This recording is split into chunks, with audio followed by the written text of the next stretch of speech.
السلام عليكم، شلونكم اصدقائي؟ اخباركم؟ اليوم احب اشوفكم شغلي لهذا الموديل، موديل اوروبي.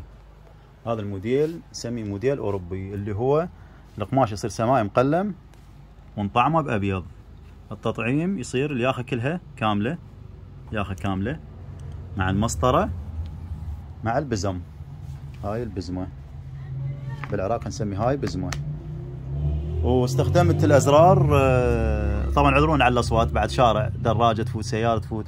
استخدمت الازرار السمائي حتى يعني يصير بلون القماش احلى من الابيض. انا عندي فيديو سابق منزل الازرار مالته ابيض، هذا حسب رغبه الزبون. يعني رغبه الزبون هو يريد الازرار ابيض، انا اللي افضل عليه يعني افضل السمائي لان احسن تبرز. وانتم شوفوا، قارنوا هذا الفيديو مع ذاك الفيديو، ناشر انا بصفحتي، وشوفوا افضل الازرار سمائي بلون القماش احلى حتى تبرز. شوف حتى انا بالبزم بارزه تصير احلى.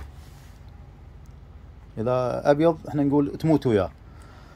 طبعا ملاحظات على طريقه لبسه، شلون يلبس هذا القميص. هذا القميص اللبس اول شيء ويا البدله الرجالي، اي بالعراقي احنا نسميه قاط، ويلبس ويا سبورت، يعني البنطلون شكل والستره شكل، بس مع مراعاه تنسيق الالوان، يعني نيلي، رصاصي، بيج، هم يصير وياه.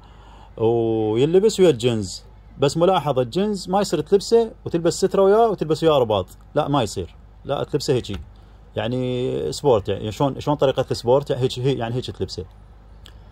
وان شاء الله يعجبكم، وان شاء الله شغلي ينال اعجابكم. ركزوا لي على نظافة الشغل، اهم شيء بالشغل النظافة، نظافة الشغل.